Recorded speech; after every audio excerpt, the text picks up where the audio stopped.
Hi everyone, I'm Liberine.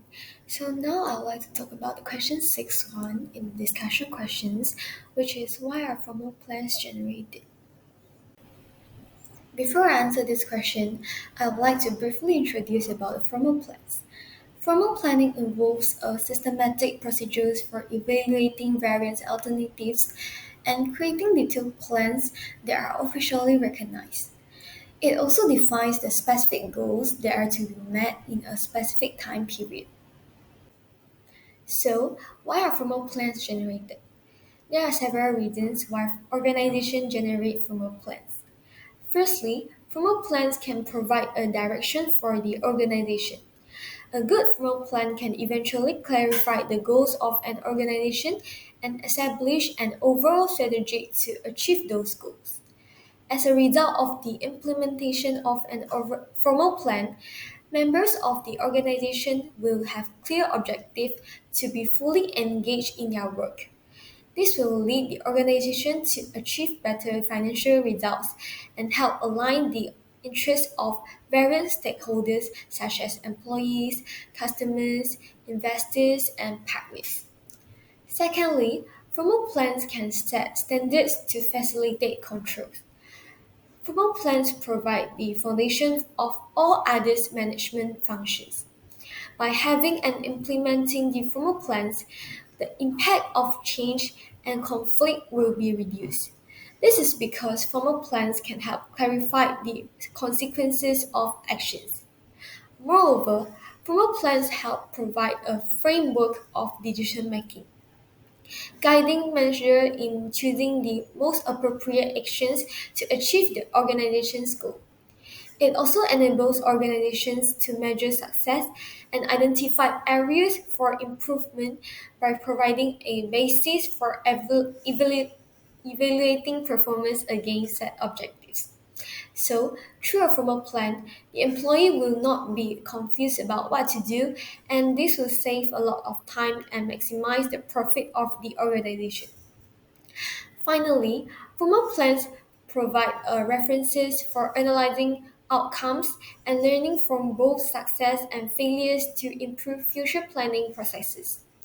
The members of the organization can do improvement of the formal plan based on past events and make the best decision. This can eventually prevent the organization from repeating mistakes and achieve optimal performance through formal planning. So now I would like to talk about the second question in the discussion questions, which is question 6 to discuss why planning is beneficial. Before I discuss why planning is beneficial, I would like to talk about what is planning. So planning is actually deciding on the organization's objectives and goals and getting this job done by establishing an overall strategy for achieving those goals and developing a comprehensive hierarchies of plans to generating and coordinate activities. After briefly introduce about what is planning, I would like to talk about why planning is beneficial and what are the benefits of planning. Firstly, planning establishes coordinated efforts. Developing a thorough hierarchy of plans can assist in integrating and or coordinating activities. Planning enables members of the organization to coordinate their activities and encourage teamwork. The plan is a beneficial tool for the employees because they need to get to know what they need to do and what target they need to achieve through the plan. Thus, members in the organization will be motivated because the plan shows clear goals of the organizations and this actually provides a roadmap of success and create accountability as individuals understand their roles and responsibilities. Secondly, planning can reduce the uncertainty of the organization. Formal plans often include risk assessment and contingency table to help organizations foresee and manage the potential challenges. This can help organizations develop appropriate responses to unexpected problems, reducing losses from any accidents that organization might experience. Plans can also be adjusted as circumstance changes, allowing the organization to adapt systematically to new challenge or opportunities. Last but not least, planning will reduce overlapping and wasteful activities. This day, most resources are scarce, so the organization needs to use the resources in the most effective way to maximize the benefits. Without diligent planning, an organization can accurately determine which resources are essential and distribute them in the most effective way to obtain the greatest benefits. This will result in improved resource utilization and minimize the waste and redundancy. The effectiveness of procedures and the successful implemented of the plans will contribute to the high performance of the organization. So this is all from me. Thank you. We will proceed with the next question, which is describe in detail the six-step strategic management process. According to the textbook, these are the six steps of strategic management process. The first process is identify the organization, current mission, goals, and strategies. The second one is doing an external analysis. The third one is doing an internal analysis. These both analyses can be done by SWOT analysis. The fourth one is formulate strategy. The fifth process is implement strategy. And the last one is evaluate results. Let me brief you detailing what are the six steps of strategic management process. The first one is identifying the organization, current mission, goals, and strategy. Every organization needs a mission, which is a statement of purpose. What is mission? Mission outlines what the organization does, whom it serves, and why it exists. What is goals? Goals is specific, measurable, and the time-bound targets that the organization aims to achieve. Second is doing an external analysis. This analysis of factors, forces, situation, and events outside the organization that affect its performance, such as economics, demography, political, legal, social culture, technological, and global. This is to discover the opportunities and threats to the organization. Third one is doing an internal analysis, which is inside of the organization, which is financial position of the company, the skills and abilities of the employees, the time, the productivity of a labor. This is to know the strengths and the weakness of the organization. The fourth process, which is formulating strategies. Organizations should consider the realities of the external environment and their available resources and capabilities. And managers typically formulate three main types of strategies, which is corporate, business, and functional. The fifth one, which is implementing strategies.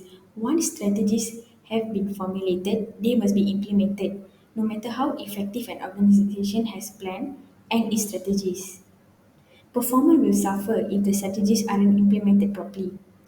Last but not least, which is evaluating results. This is to check how effective have the strategies have been helping the organization to reach its goals and what adjustment should be done. That's all from me. Thank you. Hi everyone, I'm Yiling, and now I will be continuing discussing discussion question number 4, which is how would SWOT analysis strengthen the strategic management process externally and internally? So first I will be introducing what is SWOT analysis. So SWOT analysis is a strategic planning tool used to identify and evaluate the strengths, weaknesses, opportunities, and threats involved in a business or project. Strengths are internal factors that contribute to the success of an organization or project. Strengths include things like a strong brand, skilled workforce, efficient processes, or unique resources. Next, weaknesses are internal factors that may hinder the success of an organization or project. Weaknesses include lack of certain skills, outdated technologies, poor management, or maybe insufficient resources. Next is opportunities. Opportunities are external factors that may positively affect an organization or project. Opportunities might arise from market trends, technological advancements, changes in regulations, or emerging customer needs. Lastly is threats. Threats are external factors that could pose challenges or risk to an organization or project. Threats include competition, economic downturns, changes in consumer behavior, or regulatory challenges. SWOT analysis can help an organization to analyze their internal environment by determining their strengths and weaknesses. SWOT analysis can help an organization in resource allocation. SWOT analysis helps in identifying internal strengths, allowing organizations to allocate resources effectively. This will help the organization ensure resources are invested in areas where the organization has a competitive advantage. Besides that, SWOT analysis also helps an organization in performance evaluation. By assessing internal weaknesses, identifying areas that need improvements and develop strategies to enhance the performance and competitiveness of an organization. SWOT analysis also provide a basis for decision making. This helps management make informed choices that impact the success or failure of a particular course of action. Next, SWOT analysis also helps in an organization's strategic planning. Organizations can capitalize on their strengths and address weaknesses to create a more effective strategy. This will help an organization in setting realistic goals and defining strategies that leverage strengths and address weaknesses. SWOT analysis can also help the organization to analyze their external environment by determining opportunities and threats of the organization. SWOT analysis can help the organization in market positioning. Organizations can position themselves to take advantage of emerging trends, market shifts, or changing customer needs. This will help enhance their competitive position in the market. SWOT analysis also help an organization in risk management. Recognizing external threats help organizations anticipate potential risk. The proactive approach allows the development of contingency plans and risk management strategies of an organization. Besides that, SWOT analysis also encourage organizations to be innovative by identifying external opportunities. This will lead to development of new products, services, or market approaches that align with emerging trends. Lastly, SWOT analysis also can help an organization to gain their competitive advantage. By understanding both opportunities and threats in the external environment, they can build strategies to enhance their competitive advantage. This might involve leveraging opportunities or proactively addressing potential challenges. So, in summary, SWOT analysis can help strengthen strategic management process by providing a comprehensive understanding of both the external and internal factors, enabling them to make informed decisions and stay competitive in a dynamic environment. So that's all from me. Thank you. So, hi everyone, my name is Wong Wei Ling. Now I'm going to present the organization that fail to plan are planning to fail. Agree or disagree? Explain your position. So before starting discuss the topic, we should know about what is plan. From Oxford Dictionary, it means a detailed proposal for doing or achieving something or an intention or decision about what one is going to do. Planning is often called the primary management function and it establishes the basic for all task manager performs, both formal and informal. Agree with the statement the organization that fails to plan is planning to fail. This is because planning provides direction and purpose. Organizations define the objective, goals, and strategy so that they can work together with other staff to accomplish the goal. Planning is set. It can easily refer to the master plan and remind what required to do. Besides that, resource allocation. It makes easy to work, increase the possibility to achieve the goal, so that it will allow the organization to identify the resource, such as technological, human, as well as financial. Without a plan, resources may underutilize, leading to inefficiency. Last but not least, competitive advantage. Planning helps organizations identify their competitive strengths and weaknesses. It enables them to capitalize on opportunity and address change. Now we will look at case application 1, which is on fast fashion. The topic is Primark takes on Burberry and Alexander McQueen.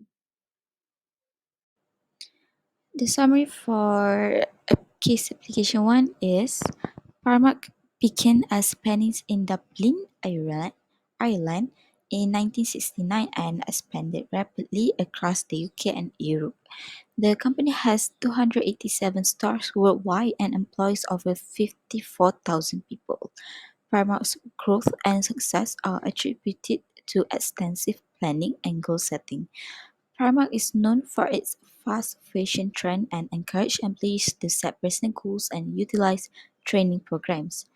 The company is one of the most sought after retail employers with more applicants than available positions.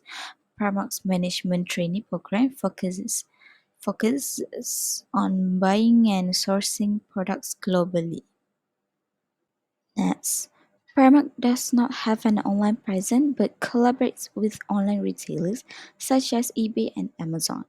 Primark is a clothing retailer that offers a value range of products and competes with designer labels such as Burberry and Alexander McQueen.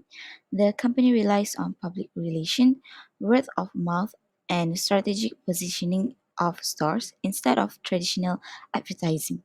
Primark operates within an ethical framework and supports charitable organizations and community projects. The company has made efforts to improve labor standards in its supply chain, particularly in China. Primark focuses on instantly hooking consumers through shop fittings, layout, and visual merchandising. The company's planning for the future is well underway. The first question for case application 1 is discuss Primark's decision to bypass e-commerce.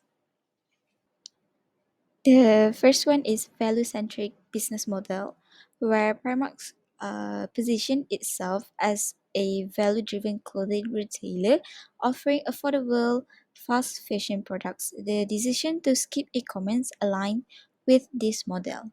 The second one is agile supply chain, where Primark's fast fashion approach requires a, an agile and cost effective supply chain.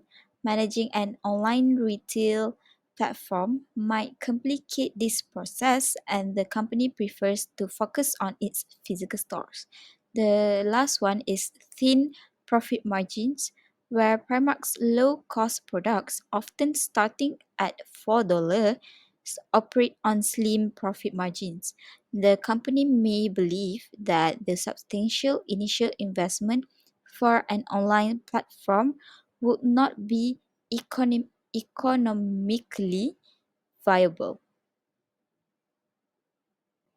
The second question is differentiates Primark's marketing from that of other retailers.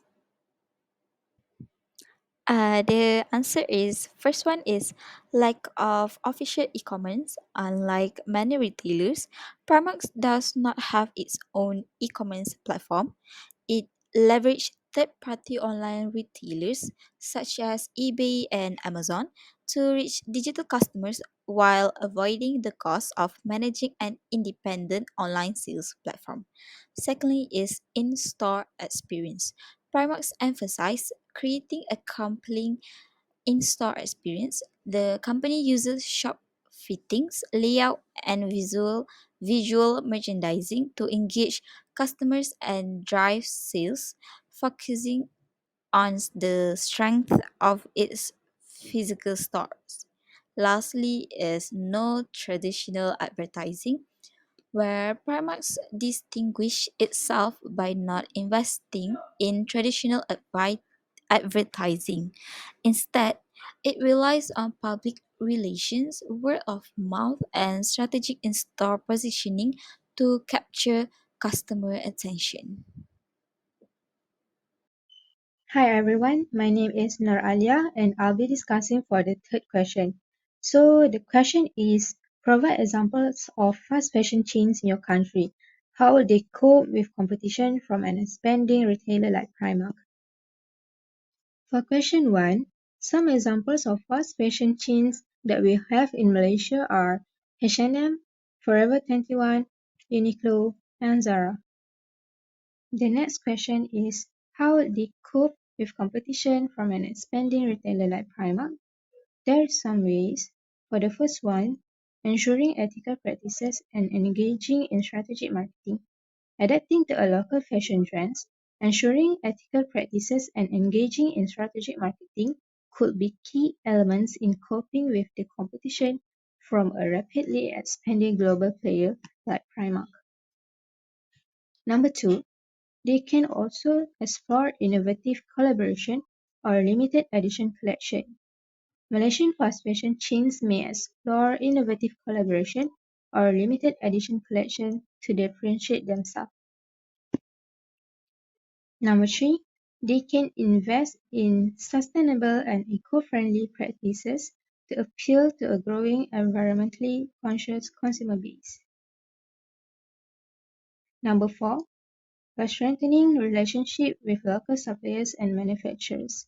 This might help them maintain agility in supply chain, responding quickly to changing market demands. Number five, they can focus on community engagement and localization, leveraging their understanding of Malaysian fashion preferences and cultural nuances. Number six, by building a strong online presence, particularly in the e-commerce space. Building a strong online presence, particularly in the e-commerce space such as Shopee, Lazada, or Zalora, could be crucial for reaching a broader audience and competing with the global reach of a retailer like Primark. Number seven, diversification of product lines. They should expand and diversify their product offering to cater to a wider range of styles and price points. This will enable them to meet diverse consumer preferences and attract new customers. Number eight, enhance in-store experience. By investing in store layouts and visual merchandising can create a visually appealing and engaging shopping environment, enhancing their in-store experience. This will help them retain existing customers and attract new ones. Number nine, online presence. By considering the rise of online shopping, we need to have a strong online presence. I suggest we invest in e-commerce platform and prioritize our online marketing efforts to reach a wider audience. Unlike Primark, we need to leverage in e-commerce platforms to showcase our products, provide a seamless online shopping experience and boost sales.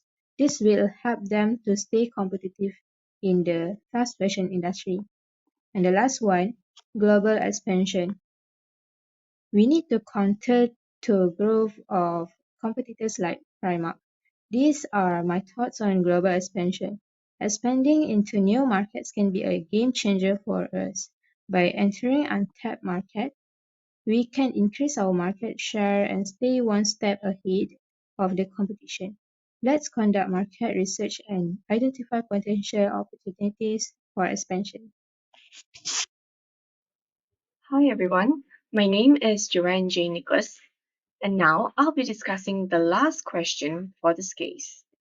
The question is what types of planning and goal settings are described in this case? And the second question is how would it help Primark's future operations and expansion?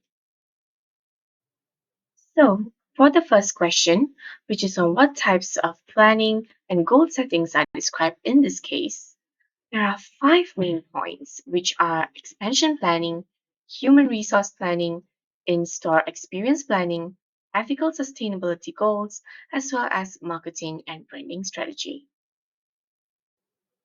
So, the first point, which is on expansion planning, Primark's strategy basically involves a rapid expansion, both domestically as well as internationally. And this involves strategic market entries, such as in the United States as well as in various European countries.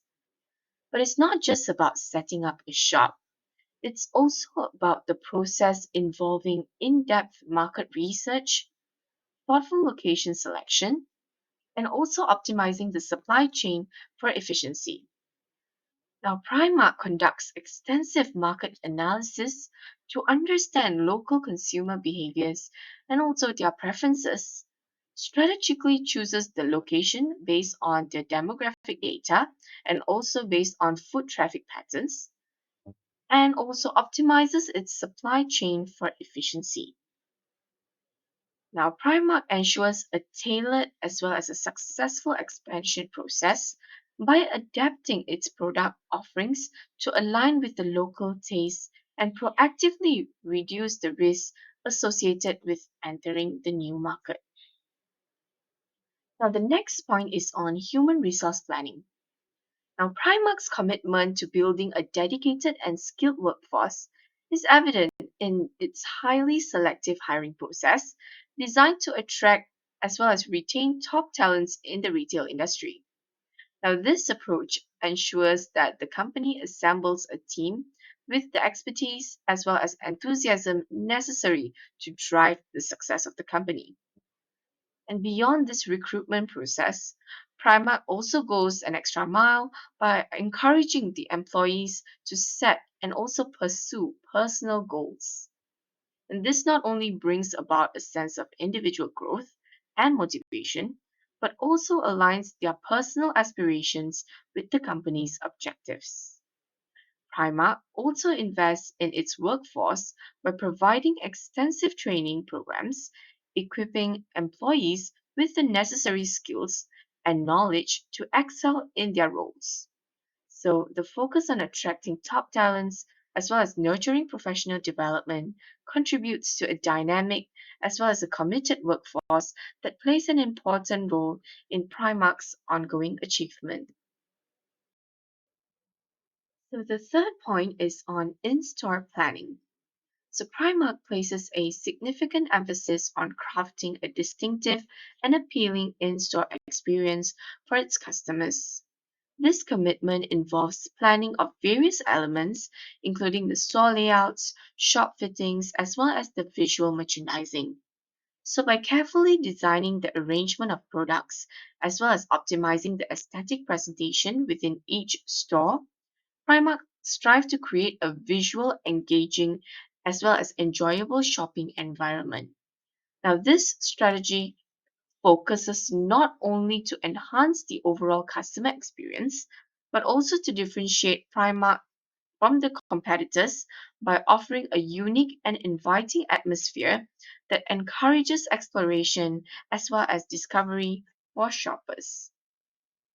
The next point is on ethical and sustainability goals. Now, Primark demonstrates a steadfast commitment to ethical and sustainable practices throughout its supply chain. And this comprehensive approach involves a series of initiatives, including raising wages to ensure fair compensation for workers, improving labor standards to create a better working condition, and actively working to reduce environmental impact in alignment with the eco friendly practices. Now, by addressing both social as well as environmental aspects, Primark aims to contribute positively to the well being of its workers, minimizing its ecological footprint. Now, this commitment not only reflects the company's dedication to responsible business practices, but also resonates with an increasingly conscious consumer base that values ethical and sustainable considerations in their purchasing decisions. And the last point is on marketing and branding strategy. Now, Primark distinguishes itself in the retail industry by opting for a unique advertising strategy that avoids traditional methods in favor of word of mouth and public relations. So, this deliberate choice not only reduces the advertising costs but also ensures sustained brand visibility. So the company leverages the influential impact of positive customer experience and recommendations to organically build brand credibility. So by letting the quality of its products and customer satisfaction speak for itself, Primark creates a genuine and authentic connection with its audience, fostering a stronger and more loyal customer base. So, this approach not only aligns with changing consumer preferences, but also to reinforce Primark's commitment to building a brand that resonates with authenticity and customer trust.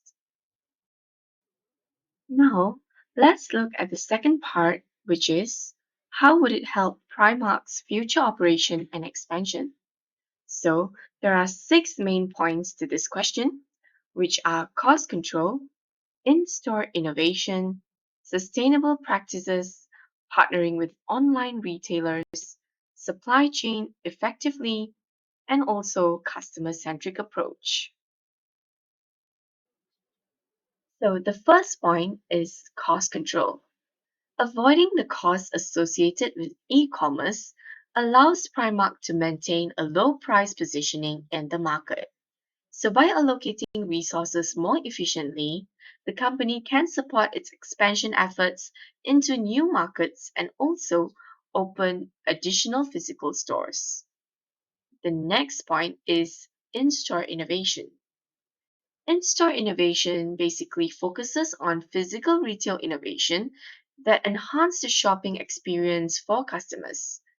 And this not only sets Primark apart from the competitors, but also attracts more customers who appreciate the unique and enjoyable in store atmosphere. And the third point is on sustainable practices. So the commitment to ethical and sustainable practices resonates with a conscious consumer base.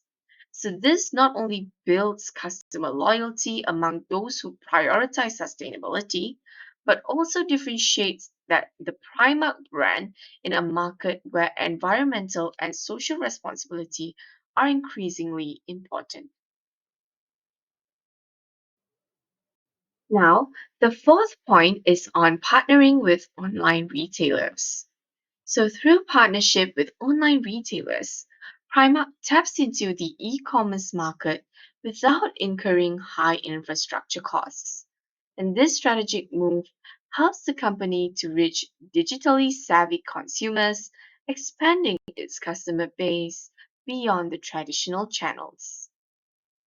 The fifth point is on supply chain efficiency.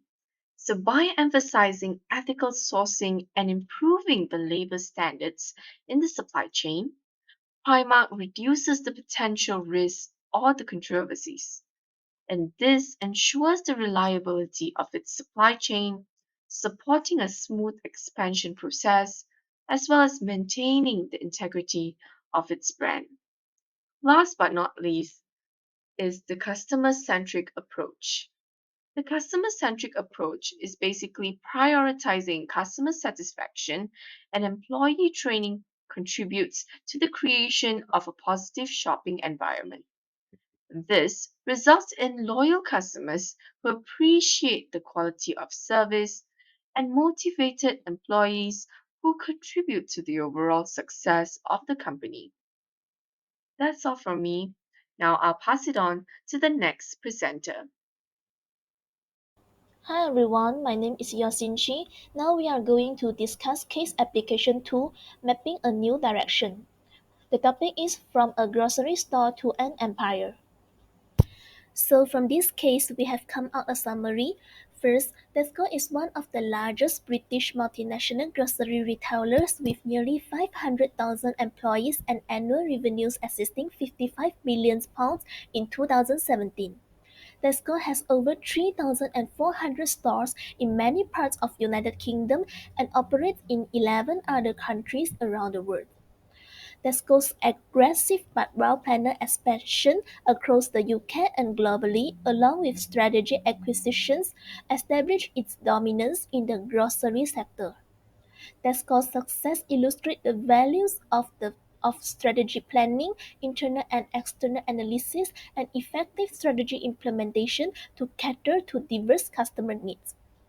Tesco's reliance on business intelligence, customer service, quality, and innovations in product offerings and store concepts are key strategic weapons driving its success. Next, Tesco's success heavily depends on gathering and utilizing data intelligence to understand customer needs, select prime store locations, and customize offerings crucial for winning in competitive markets. Gathering accurate data is pivotal for Tesco to understand customer needs, select prime store locations, customize offerings, and adapt to changing market dynamics.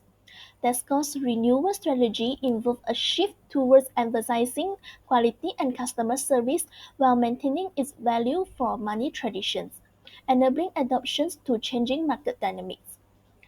Next, Tesco faced setback due to over-ambitious international expansions and strong competitions, but recovered through low-cost measures, improved customer service, and strategy divestments. Lastly, Tesco's adaptability, innovations, and focus on core values and customer needs led to its recovery and continuous success despite facing challenges. My name is Tan Jain, and now I will proceed to the Case 2 discussion question 615. Based on what you have read in the case, does it pay to plan? Which parts of the strategic management process were mainly illustrated in this case? Based on what you have read in the case, does it pay to plan? My answer will be yes. Tesco's strategic planning involved an aggressive expansion strategy, both domestically and internationally. Besides that, despite facing challenges, Tesco's strategic planning, including cost-cutting measures and a renewal focus on the local market. This will lead to improved financial performance and increase the profit and growth of revenue. Which parts of the strategic management process were mainly illustrated in this case? I think the first one will be identification of mission, goals, and strategies. Tesco's mission of aggressive expansion and becoming the number one grocery store, coupled with its goal of maintaining a strong market share, reflect a clear strategic direction. The differentiation in product offerings from values to finance and the emphasis on customer service and quality demonstrate a well-defined strategic approach. And second will be external analysis. Tesco's expansion into international markets and its response to local competition from low-cost chains, Aldi and Lidl, indicate a comprehensive external analysis. The company's ability to identify and respond to global and local market trends suggests an awareness of external opportunities and threats. The third one will be internal analysis. Tesco's use a rigorous intelligence system for site selection and understanding customer needs, showcase a strong internal analysis capabilities. The company's diverse venture, from electronics to banking, and its online presence suggests an understanding of internal strengths and capabilities. The fourth step will be implementing strategies. Tesco's aggressive expansion strategies, illustrated by its presence in multiple countries, the acquisition of convenience stores, and the takeover of Booker's Group, demonstrate effective strategy implementation. The company's adaptation to challenges such as the 2014 loss through measures like massive layoffs and selling low-performance businesses indicates a proactive approach to implement strategy changes. Last step will be evaluating results. The challenges faced by Tesco, such as the 2014 loss and the competition from low-cost change, prompt a re-evaluation of strategies. The subsequent improvement in financial performance and the 2018 profit of 1.3 billion suggests that Tesco evaluates the result of its strategy and adjusts its approach accordingly. Now I'm going to discuss case 2 discussion question 616 based on what you have read in the chapter, which strategy weapons is Tesco relying on here. So the first strategy weapon is digital tools or big data. Tesco was utilizing robust data and intelligence system to analyze customer behavior, preferences, and market demand. Armed with strong business intelligence capability, Tesco is better able to customize its product offerings and prices to meet different kinds of customers, ranging from value products launched in 1993 for the price-sensitive customers to finest lunch in 1998 for the upper class customer. And the second strategy weapon is customer service and quality. Tesco revitalized its brands with more emphasis on customer service and quality while keeping its original value for money tradition.